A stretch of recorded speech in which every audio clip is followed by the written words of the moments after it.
Thanks for listening to the AZ Wildcats podcast. I'm your host, Mike Luke, joined with Jason Shearer, Jacob Franklin, the venerable Jacob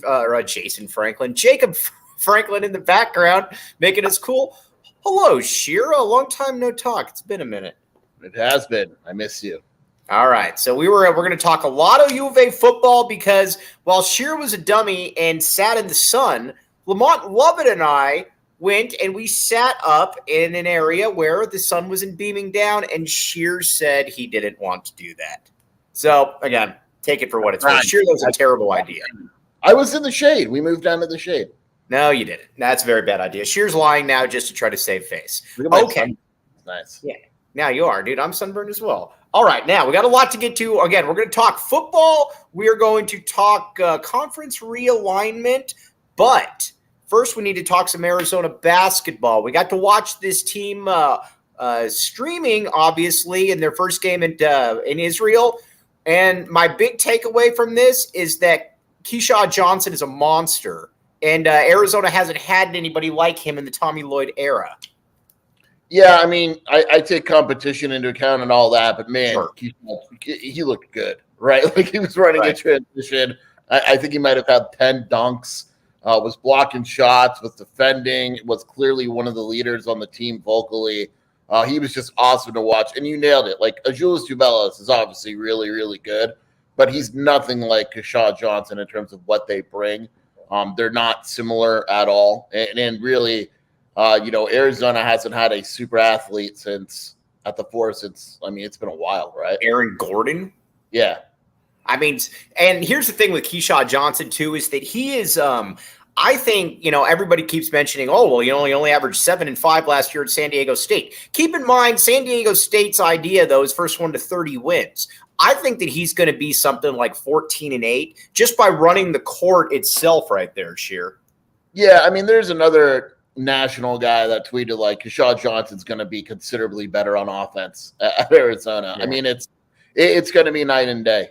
He didn't really touch the ball on offense. It was they get a couple steals and he would score, and that would be that. I mean, we saw him hit a mid-range jumper from the free throw line that Tommy Lloyd had no issue with him shooting. I don't even know if he would have taken that shot at San Diego State. And just the sheer volume of getting up and down in transition. If he scored 14 points a game this season, it wouldn't surprise me at all. And yeah, like I said, a lot of that's just off hustle and whatnot. But what's also great about him? Keyshawn Johnson sets the tone out there. This has not been a tough team in recent years, and he is all about toughness out there, from rebounding to running the court to blocking shots. Again, it's something that we haven't seen here. Yeah, and it's like if there's a loose ball, I don't have to worry about anyone diving for it. I know Keyshawn Johnson's going to dive for it. Right. He's drawing fouls and he's tough. He's athletic. I mean, he's just fun to watch. Like, he's going to be a fan favorite right away because of the energy that he brings. And, and we said this with Caleb Love and Keyshawn and all that. These guys aren't getting punked, right? Like, there were some guys on the team last year that they pumped Princeton. They got punked. Yeah, and I don't think that these new additions are in that same vein. All right, one player that we need to talk a little bit about that I thought was very disappointing, not because of his play, but we've heard rumors about it. And Oumar Ballo, leader of men, Oumar Ballo. He has not been a leader of men when it comes to his conditioning this offseason. I don't understand how you can go into your senior year, especially with all kinds of different avenues at your disposal to play professionally, and you come in woefully out of shape. I don't understand how that happens, especially to a senior, Shear. Yeah, I think part of it, and I'm not suggesting Tommy Lloyd stop it, but these guys go to faraway places during the summer. Right. And Oumar Ballo went to Africa once or twice, and no one's really watching him. You don't know how much basketball he's playing. It's hard to keep track, right? Like you can call him and say, hey, I hope you're doing this, this, and this. But at the end of the day, you're not there with him. And I think it's very clear that some guys played a lot of basketball this summer and some guys probably didn't. And I think that Oumar, thankfully it's only August. We'll see what he looks like in a couple months at the Red and Blue game, or next month at the Red and Blue game. But that to me is disappointing. You would have liked to see him come in the best shape of his life. And we'll see what he looks like in a month. But today it was very clear that he's not where he should be at this point. And I'm just saying, you might be playing with fire here because Montias Krivas is a monster and he's going to play. And if Oumar Ballo's giving you a reason not to play him, Krivas is going to hop right in there. Krivas is the goods. Yeah, Krivas is legit. Yes. I mean, I know he didn't score a ton today, but he blocked a shot early. He was rebounding. He's huge. He can hit mid-range jumpers at 7'2". He's got it all. I mean, he is really, really good. And there's going to be some growing pains with American basketball and all that, but he is not a bust as you thought he would be. Oh, that's a Mike Luke type remark right there. Sure feels good to say stuff like that, though, doesn't it? Yeah, it does. All right. Your boy. What about your boy? He played pretty well, Go ahead. Dylan? Go ahead. He was all right. We're going to talk about Dylan right now, as a matter of fact. Your guy, Cody James Martin, keeps trying to push out this rumor that Dylan Anderson stinks. He doesn't. Cody James Martin stinks. When it comes to Dylan Anderson, though, I thought Dylan looked fairly good. I thought he looked confident out there. I thought that he didn't look out of place. Again, it was bad competition, but I was cool with what I saw from Dylan. The problem with Dylan today was there are no problems with Dylan. He very much took the mentality of these are the first touches in a game I've gotten, and I'm shooting the damn basketball. Right? I like that, though. Well, the first shot he had, it missed the rim by like 5 feet. And you're like, oh my gosh. But he had other plays that were nice. He showed nice touch around the basket. He needs to pass a little bit more, but in established position that way. But look, I don't think he's going to play much this season, but I don't think he's some awful basketball player either. I think if he sticks with it and stays the course, he could have a nice year or two at Arizona. Wait a second. That is far more than you've ever said before about how he could have a nice year or two. Is Shears starting to melt a little bit at the heat of Dylan Anderson's shadow? No, because I still don't know where the playing time's coming from. Like, it's not coming this year.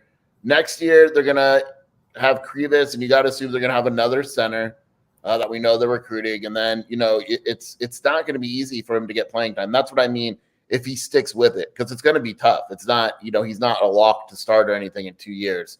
But does he give up after this year and transfer to like Grand Canyon, or does he stay with it?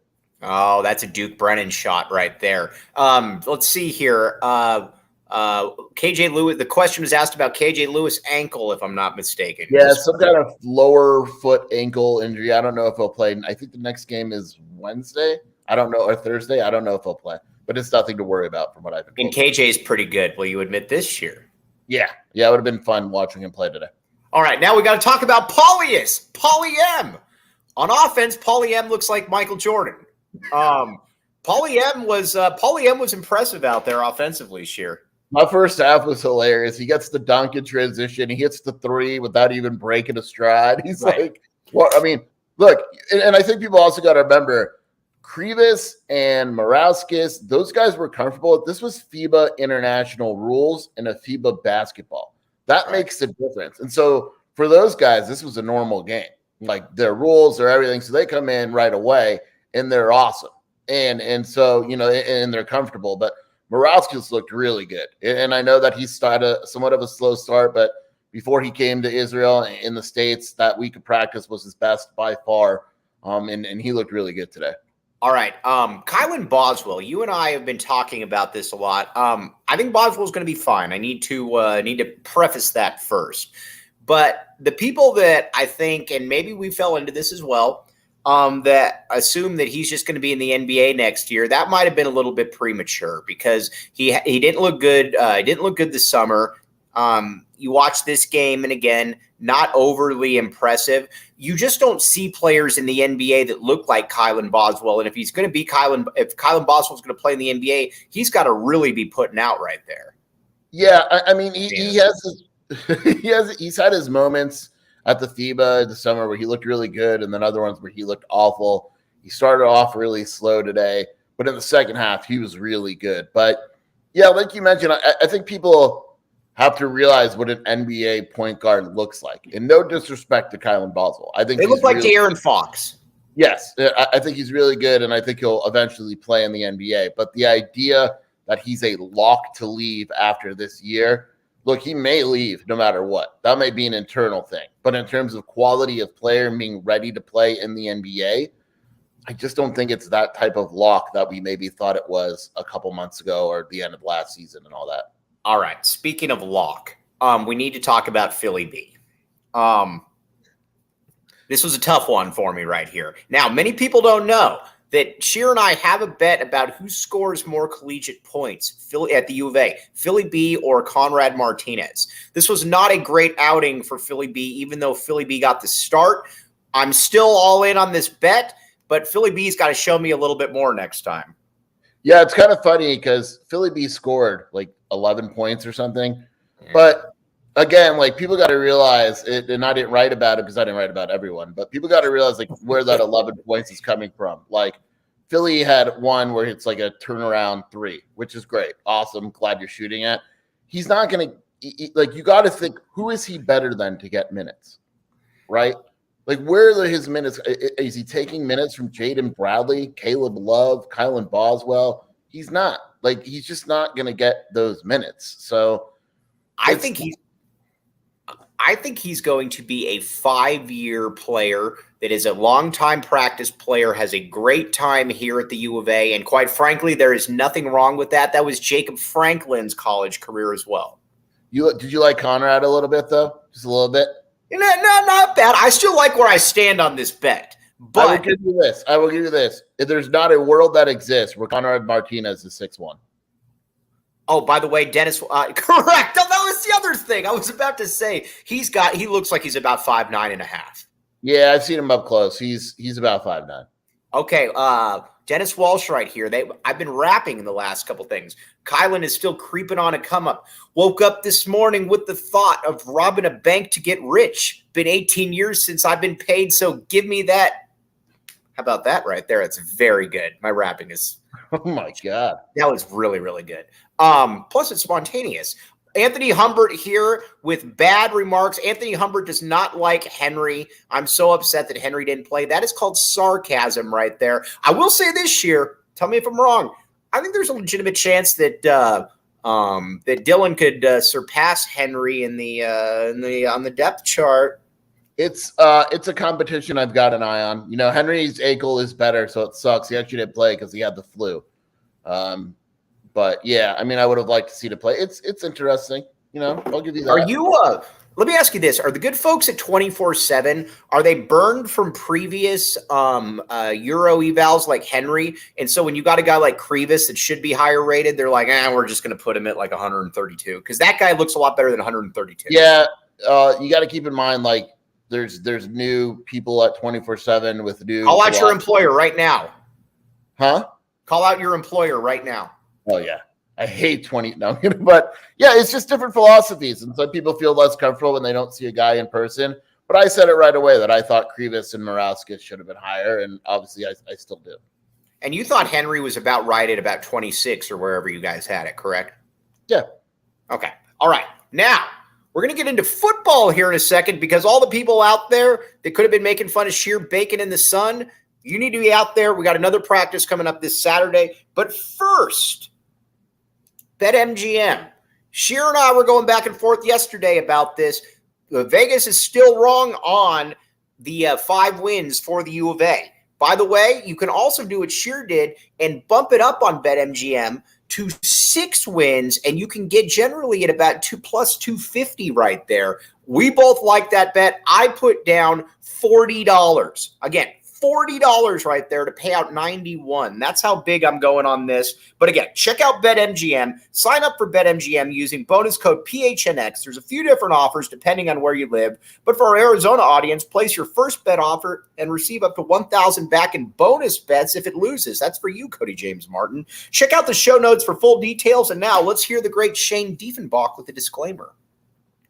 Gambling problem? Call 1-800-GAMBLER. Colorado, D.C., Illinois, Indiana, Kansas, Louisiana, Maryland, Mississippi, New Jersey, Ohio, Pennsylvania, Tennessee, Virginia, West Virginia, Wyoming. Call 877-8-HOPE-NY or text HOPE-NY 467-369 New York. Call 1-800-327-5050 Massachusetts. 21 plus to wager. Please gamble responsibly. Call 1-800-NEXT-STEP Arizona. 1-800-522-4700 Nevada. 1-800-BETS-OFF Iowa. 1-800-270-7117 for confidential help Michigan. 1-800-981-0023 Puerto Rico in partnership with Kansas Crossing Casino and Hotel. Visit BetMGM.com for terms and conditions. U.S. promotional offers not available in D.C., Kansas, Nevada, New York, or Ontario.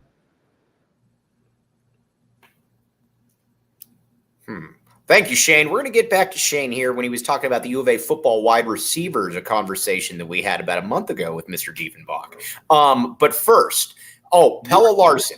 Your man, Bruce Pascoe, by the way. What about Bruce? What's up with Bruce? His first tweet was a big one just now. Bruce just tweeted the full box score. I need anybody out there, I need a picture of Bruce while these games are going on. Maybe we could, I'm going to message somebody and get a picture of Bruce. Maybe somebody that's been sending me pictures of Bruce. But the reason I bring that up real quick as I'm looking is because Keshad Johnson finished. You ready for this? It's Keyshawn, by the way. Right. Okay. 11 of 14 for 24 points and 8 rebounds. And it didn't look – that's very good. And, again, it didn't look fluky at all. Again, I get that these guys, the team they're playing sucks. I get all that. But you got to go a lot of times with what you see. By the way, I am going to give this one to you right here because I'm obviously biased. Questions about Pelle Larsson, All-American. Fine today. He had 9 points. He missed like 2 shots. He was fine. All right. He still can't dribble, and it bothers me. Today was a feeling out process. Like, there were some things that were interesting today. Like, for instance, and I don't mean this in a bad way because he didn't do anything bad. No, he didn't do anything bad. But did you even notice Jaden Bradley? Not at all. Right. Not at all. I didn't even have him in my notes. Right. Like, he had 9 points and 4 assists. Like, he was fine. You just didn't really notice him. Caleb Love only took 9 shots. Right. By the way, B-Cat right here says Krivas dribbles better than Larsson. Come on. Krivas, our boy Krivas had 12 points, 11 boards, 3 blocks. Yeah, he's going to block a lot. He's definitely going to be leading this team in blocks as long as he's here. Krivas? Yeah. I don't know. It could be Johnson. It could be Johnson. Borowski's finished with 17 and 7. Your boy, Grant Whiteman, played a nice minute. 2 minutes and 8 seconds, actually. Yeah, no, dude. We got to get Grant minutes because here's the thing. When Grant plays, they win, period. No question. Oumar 5 points and 7 rebounds. I'm disappointed in Oumar. And again, because we've been part of the Oumar is a leader of men back the A movement here. We need Oumar to get into shape because I was very sad by what I saw. Real quick, can we credit my guy, my Orthodox Jewish brother on the Israel team? Dude, play with the yarmulke. He's good. He was in the G League. He had 30 points. He's legit. How does the yarmulke? Let me ask you this though, Sheer. How does clip? You put like a flip it on? Yeah. All right. I used to do that when I had hair. Really? Okay. So they're all right. But it's impressive that it stays on while you're playing basketball, though. Yeah, you just clip it in. All right. Cool. Well, good stuff. I'll bring you one next practice. All right. Now, when it comes to U of A football here, I'm just going to say it right now. This team is good. They are really, really good. Not only is this team good, even the people in state are a little thrown off right here by how good some of these players are. Our good buddy Shane Diefenbach over at PHNX Sun Devils had no clue who T-Mac was. T-Mac is going to be one of the best wide receivers in the country this year, a guy that could be a first-round pick, along with Jacob Cowing, Montana Lamonius Craig, a whole plethora of pass catchers. I would like to see a more talented pass receiving unit in the entire country. There might be ones that are about the same, but I don't know that there's one that's clearly better when you factor in the tight ends as well, Sheer. So I pride myself. I watch a lot of college. I don't watch a lot of pros. You know this. Since you had that conversation with me years ago, I now watch a lot more pro football. But real quick, we need to tell people about this story. So it's a very good story. I was a casual viewer, very casual NFL viewer. So this is back when I was hosting at the radio before Rich came around. And we were having Sheer on, and I'm like, all right, dude, it's NFL season now. We need to be able to talk about the NFL. And Sheer didn't watch much NFL. So Sheer then thought he was going to catch up on 35 years of ineptitude by watching every single game one Sunday and not leaving the couch. And Shelby, his lovely wife, confirmed this. Sheer came in there much better than I expected. Sheer watching 500 hours of football in one day was an impressive feat. Thank you. But I watch a lot of college, right? And T-Mac didn't make the Biletnikoff Award watch list. Right. 50 wide receivers made that list. and T-Mac wasn't on it. So, like, I don't understand what people watch and all that. Like, it's weird to me. I get it. There's a lot of good receivers in college football, but I've seen enough this spring. T-Mac is unguardable. Yes. Like, I feel very confident in saying, like, you cannot guard him one-on-one. Teams are going to have to play zone or figure things out because he's just he's faster and bigger and stronger than last year when he had 8 touchdowns as a true freshman. Well, like, he had 700 yards and 8 touchdowns as a true freshman. And here's what's frustrating about it, too. It's not like he came in here as a 1-star recruit. He was a 5-star recruit, depending on the services. Everybody knew who he was. It's not like it's not like he should be catching people by surprise. That's the part to me that's wild about all of this. Yeah, that's what I'm saying. Like, I don't get it. And it's one of these things where I say, if you took multiple players in Arizona and put them on Georgia, people wouldn't know what to do with themselves. T-Mac's one of them. Jonah Sabanea, like someone on our message board. Went at me about this, and he's wrong. Yeah, I said he was wrong right away, too. Jonah's not a second-round pick. When Jonah leaves college, he's a first-round pick. Second-round pick. If he was on Georgia, you'd have people like Mel Kiper, like, wetting his pants. I mean, it's just there's multiple guys like that. And so I would assume it's an Arizona thing because Arizona hasn't been that good, but if Arizona is good enough to make a bowl this season, you're going to see guys get the respect, the T-Macs, the Jonas, the Tanner McLaughlins, getting the respect that they deserve. All right, here's why. And hey, Jacob Franklin, we're going to make a short out of this right here coming up, so I better not mess this one up right here. But I already did mess it up, but I can go back and correct it myself. Here's why, though, that I do believe that this team is well over 5 wins. Actually, here's why I believe this team is over 5 wins, because the offense is absolutely fantastic. You are loaded at wide receiver. You got Cowling. You got T-Mac. You got Montana Lamonius Craig. Then you got the tight ends, Tanner McLaughlin, Kean Burnett, who we're going to get to. Then on the offensive line, as far as your 5 starters, it's about as talented as it gets. You've got 2 first-round picks probably on the line. And then on the defensive side of the ball, I know that the talent isn't great there, but, man, it feels a lot different watching Dwayne Akina's unit out there, the way that they swarm to the ball.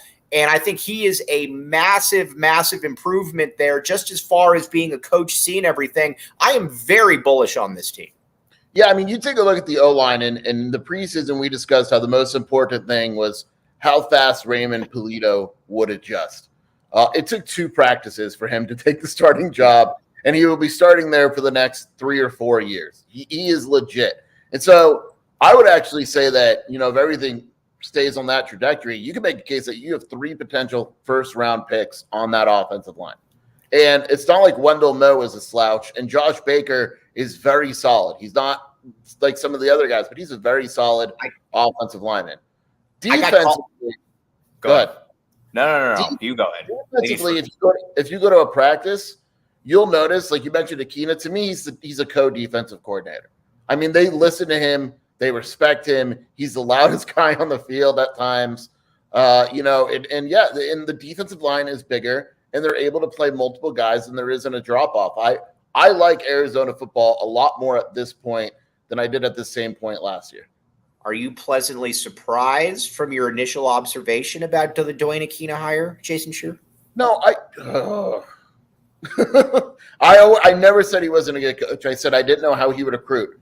I will say this. His energy is insane. It's awesome.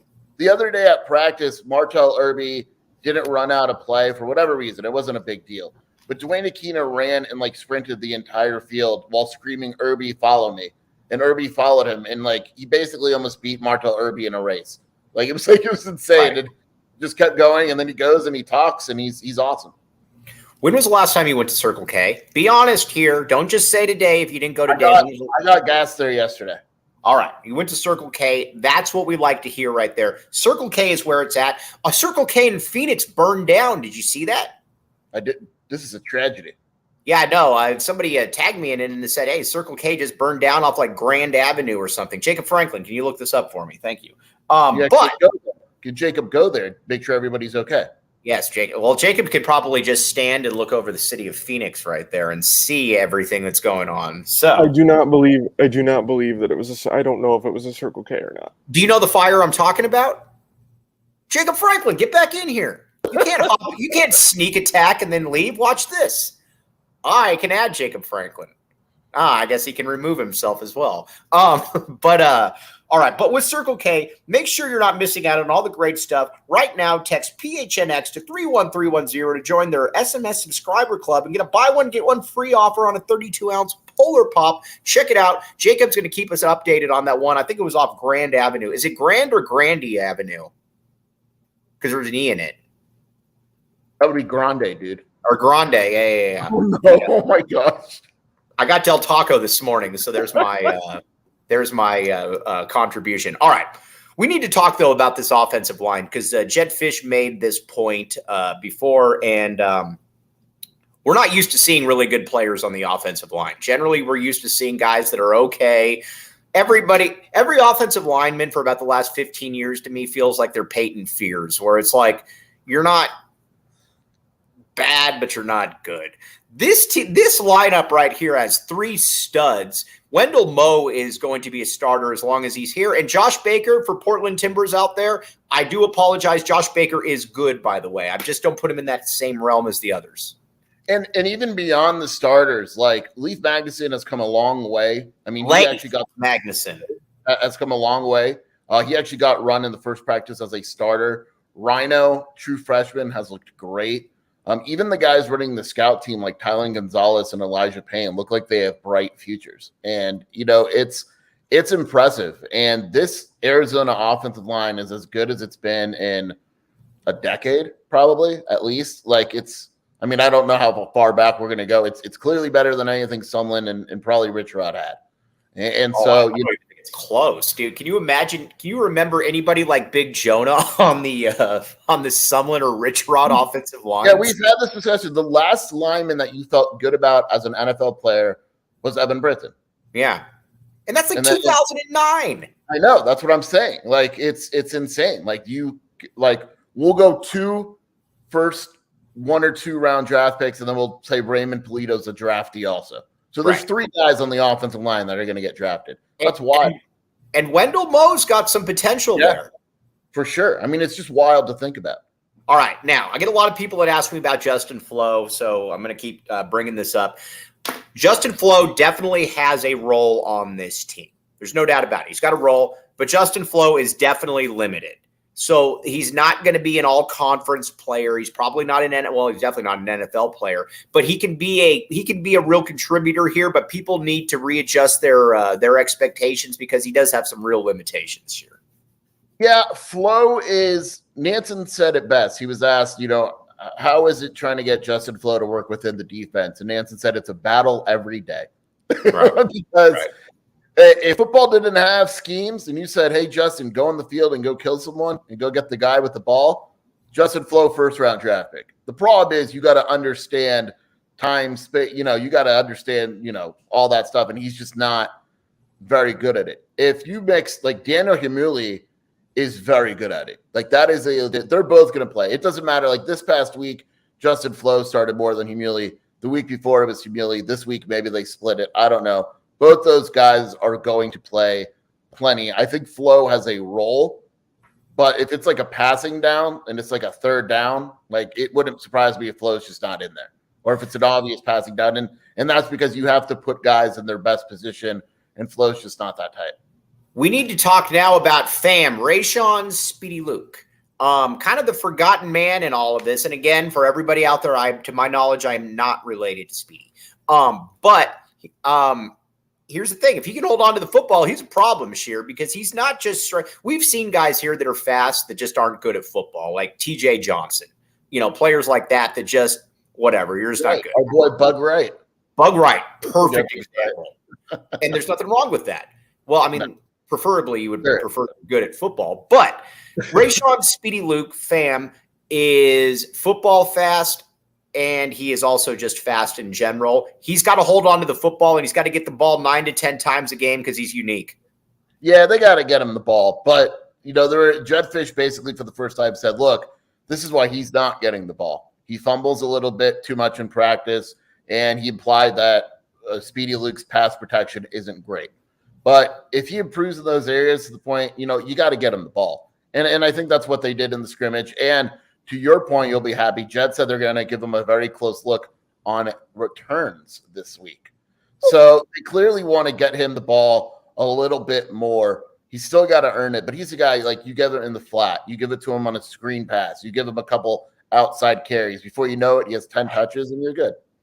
All right. This is a frustration. Again, Jedd Fisch has been an A-plus hire. So this all needs to be put out there before then. Actually, first, you know what? As I'm prepping for this, let me tell you about Shady Rays first. Now, you might look at Mike Luke and say, dude, this guy's such a dork. This guy's a dweeb.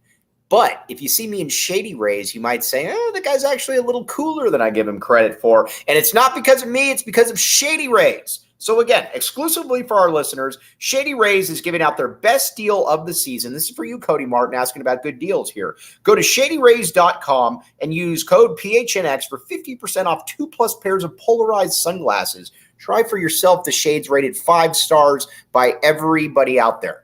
Okay. I cannot get, 250,000 people, which is everybody out there.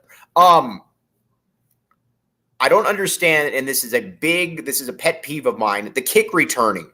You bring in somebody like Speedy Luke, fam, to return kicks. That's what he does. And again, Jedd Fisch is an awesome coach. He's done a great job. So this is all whatever.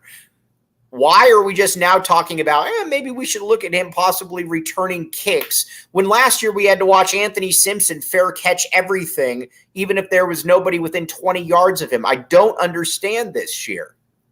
Yeah. You don't either. No, I don't. And I will say, I don't think Cowling is going to return kicks. I think it's going to be someone else. There's 4 guys. Speedy Luke is one of them. G7 is another. I think Wiley and Kevin, but I think it's going to wind up being G7 because he's explosive. But you also got to keep in mind, like, punt returns and kickoff returns, like, times have changed. They're just not as common. Like, with the new rules, you could take the fair catch and start at the 35 and punt returning, and it's just different. But yeah, I mean, I wish it was a weapon, or at least used more aggressively than it has been. All right, so you agree you agree with me on this year. I always agree with you, Mike, on everything. Right. Now, H. Fuchs 451. One of these super snaps. I like these things. These super snaps are awesome. No, not super snaps. Don't tell me. Super chats. Super chats. Is that right, Jacob Franklin? Oh, I see the big thumbs up in the shady background. Ask Jason why he didn't talk about Philly B in his write-up. Sheer? I don't talk about everyone in my. There's something else I did. Somebody asked that in the football scrimmage. There's a lot of guys. I didn't talk about Jaden Bradley. I didn't talk about. Are you saying that Jaden Bradley's in Philly B's class then? Oh no, I think he hopes he could get to Philly B's class. Right. That's true. I'm very excited to see if Arizona should kill. I don't even know the roster of their team they're playing. I think they're playing the UAE All-Stars. The last game I'm curious about because I think they're going to play the Lebanon national team, which is grown men. Right. But Philly B, I'll make you a deal. No matter what happens, next game, Philly B will be written about. It better be good though, because no matter what, I'm writing about them. Back to U of A football here for a second here. Let me put this one out there right here. Uh-oh. I don't believe that there is one position on offense that ASU is better than Arizona at on the offensive side of the ball for football. Jaden Delore is better than any quarterback that ASU has. Right. The running game is better. The wide receivers are better. The offensive line is better. Across the board, this team is better at every single position than ASU. And I wonder when the last time that was there, Sheer. Yeah, you're absolutely right. Wide receiver for ASU is pretty good. I don't think it's as top good as T-Mac. I think Badger's awesome. Guillory's good. But I'd still take Arizona. From what I understand, ASU's offensive line has not had a good camp. We were just talking about Arizona's offensive line, running back room, quarterback. So, yeah, it's wild to say. It's pretty – I mean, Arizona's offense as a whole should put up 35 points a game. Oh, let me ask you this, Sheer.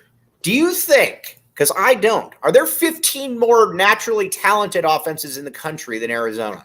No.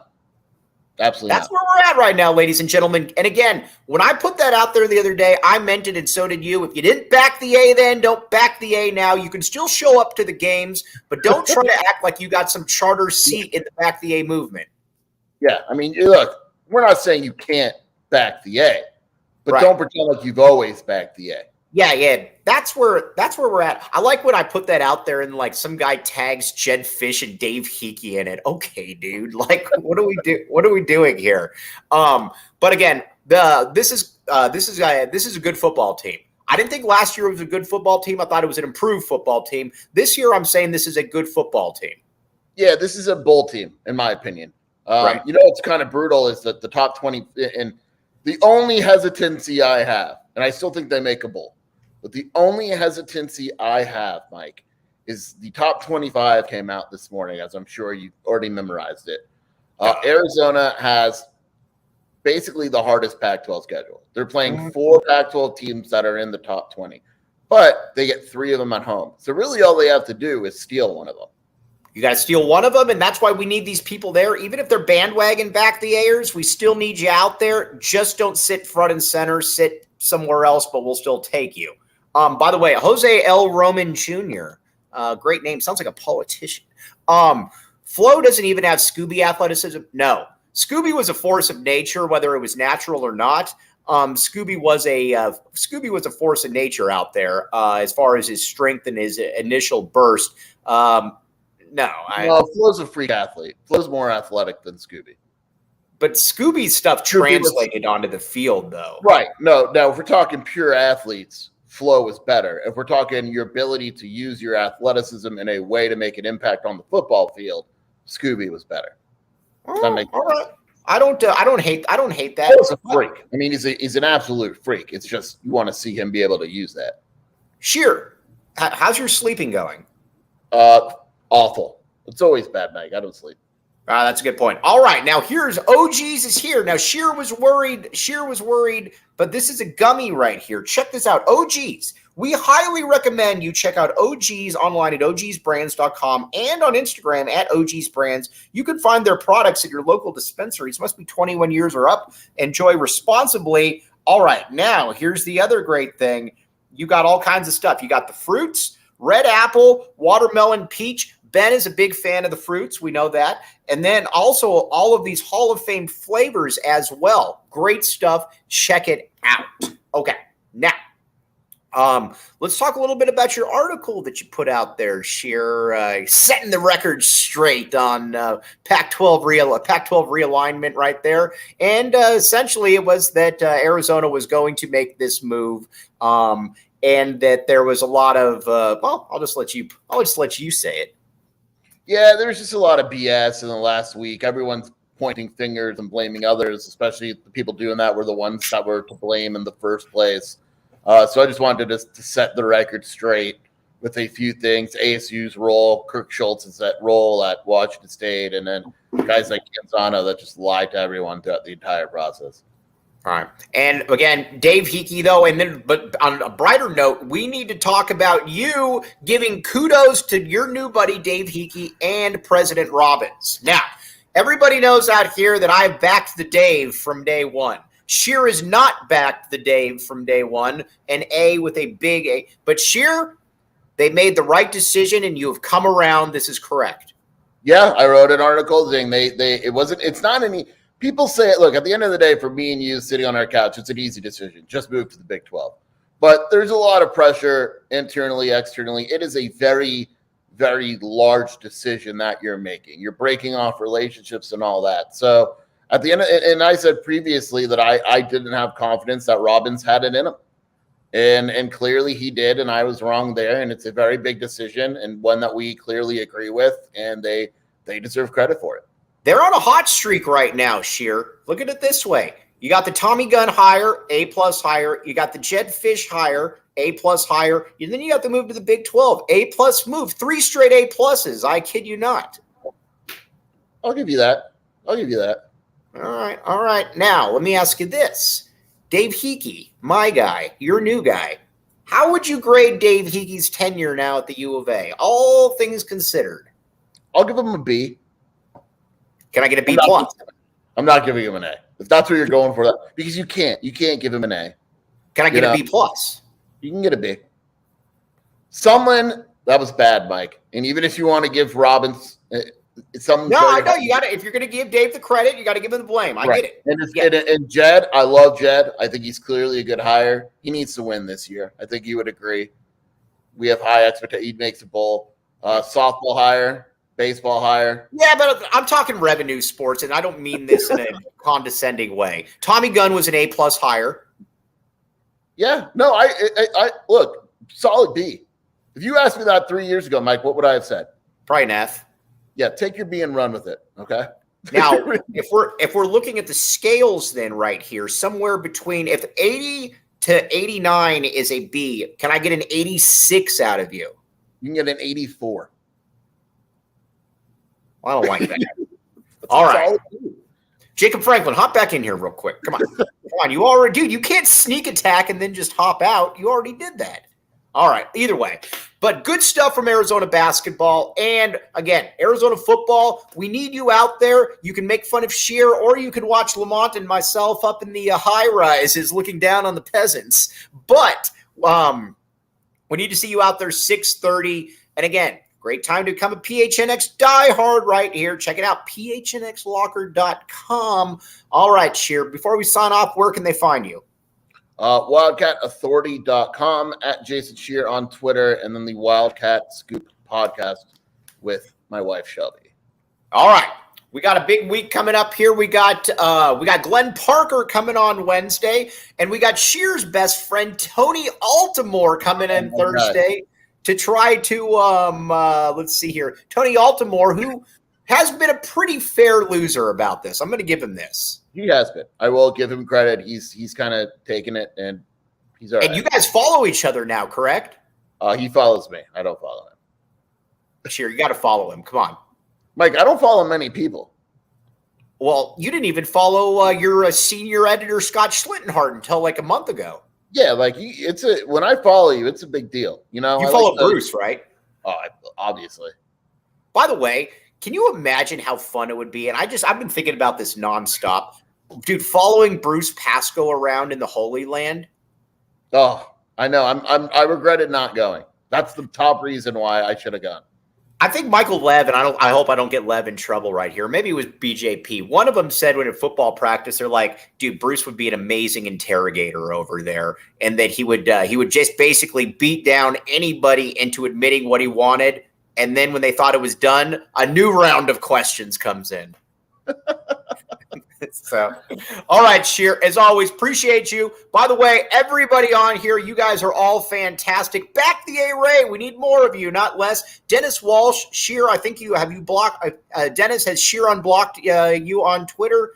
No, he's just muted. He's not blocked. Okay, well, at least it's baby steps right here. But for Shear and myself and the great Jacob Franklin behind the scenes, we will be back with you tomorrow. Yo, I think I'm still muted. Unmute him. All right, that's your task right there. You have been listening to the AZ Wildcats podcast.